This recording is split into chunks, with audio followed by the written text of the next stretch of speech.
India viral news में आप सभी का स्वागत है। मैं सिकंदर रंगरेज। भुसावल के गायत्री नगर से 35 लाख रुपए से अधिक इलेक्ट्रिक सामान चुराने वाले अज्ञात चोरों ने शेरपुर के एक निजी गोदाम में बड़ी मात्रा में कीमती सामान छिपा रखा था।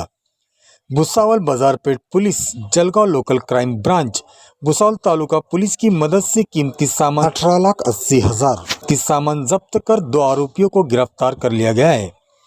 घटना 15 जून की मध्यरात्रि को गायत्री नगर में राजस्थान मार्बल के बगल में स्थित नंदलाल मिस्कीराम मकड़िया के गोदाम में अज्ञात चोरों ने शटर उठाकर घुस गए और गोदाम से फ्रिज, वॉशिंग मशीन, एसी और एलसीडी टीवी समेत कुल 35 लाख रुपए का इलेक्ट्रिक सामान चुरा ले गए।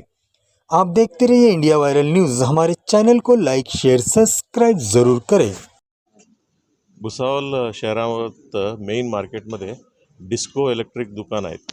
त्या दुकानात इलेक्ट्रिक सामान विकलं जाते। ते डिस्को इलेक्ट्रिक दुकानाचा स्टोर एका गोडाऊनमध्ये ठेवतात। एक गोडाऊन गायत्री नगर भुसावल जलगाव रस्त्यावर आहे।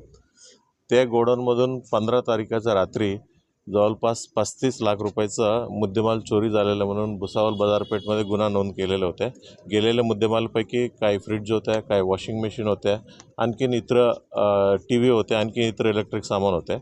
मग गुन्हा दाखल झाल्याबरोबर आपला बाजारपेठचा डीबी टीम आणि एलसीबीची टीम दोन्ही फॉलोअप घेणं सुरू केलेलं आहे आणि तपासादरम्यान खूप काही सीसीटीव्ही फुटेज आणि आणखीन तांत्रिक माहिती आणि गोपनीय माहिती देखील घेतलं आणि कालच्या दिवशी शिरपूर धुळे जिल्ह्यामध्ये एका गोडाऊनमधून अंदाजे 19 लाख रुपयाचा मुद्देमाल आम्ही जप्त करण्यात आलेला आहे। जप्त केलेल्या मुद्देमालापैकी काही टीव्हीज आहे, काही वॉशिंग मशीन आहे, काही फ्रिजेस आहे, ही सर्व गोष्टी आम्ही जप्त करण्यात आलेल्या आहे आणि जप्त केल्यानंतर 2 आरोपींना आम्ही अटक केलेलं आहे आणि अटक केलेल्या आरोपींना दोन्ही लोकांना कोर्टात उद्या आम्ही प्रोड्यूस करणार आहे आणि आणखीन 6 आरोपी फरारी आहे। त्या 6 आरोपींना देखील आम्ही अटक करणार आहे आणि उरलेला मुद्देमाल देखील आम्ही लवकरात लवकर जप्त करणार आहे। आरोपींची काही पार्श्वभूमी जे आता फरारी आरोपी आहेत त्याचं आहेत म्हणजे आधीच्या चोरीचे गुन्हा आहेत।